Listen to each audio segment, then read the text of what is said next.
যোৱাকালি এটা আমাৰ ফেচবুক পেজ ডিষ্ট্ৰিবিউটৰ হয় এছ কে আহমেদ নামৰ এটা ফেচবুক পেজ আছিলে।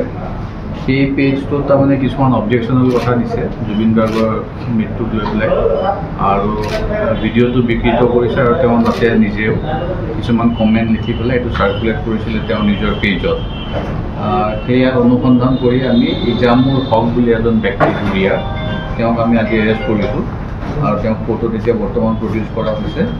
আৰু তেওঁ স্বীকাৰো কৰিছে যে তেওঁ সেই ভিডিঅ'টো বিকৃত কৰি তাত ওপৰত কমেণ্ট লিখি যে কেনেকৈ তেখেতক হত্যা কৰা হ'ল, এই লিখি পেলাই এইখিনি কথা লিখি পেলাই তেওঁ তাৰমানে চেষ্টা কৰিছিলে যাতে এটা ল এণ্ড অৰ্ডাৰ চিটুৱেশ্যন হয়, মানুহৰ মাজত যাতে এটা শংকা হয়।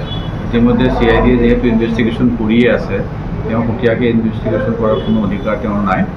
আৰু তেওঁ এইটো আমি সোধ কৰা তেওঁ এইটো আমাক স্বীকাৰো কৰিছে যে তেওঁ ভাবিছিলে যে এইটো কৰিলে এটা তেওঁৰ ফেচবুক পেজৰ হেৰিটো ফলোৱাৰ্ছ বাঢ়িব, আৰু মানে এটা ল এণ্ড অৰ্ডাৰ ক্ৰিয়েট কৰাৰো তেওঁ এটা উদ্দেশ্য আছিল।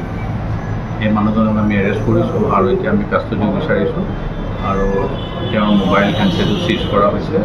আৰু আপোনালোকৰ মাধ্যমৰ যোগেদি মই সকলো নগাঁওবাসী ৰাইজক অনুৰোধ কৰিম যাতে তেনেকুৱা ধৰণৰ কামৰ পৰা তেওঁলোক বিৰত থাকে। যিটো ন্যায় বিচাৰি এটা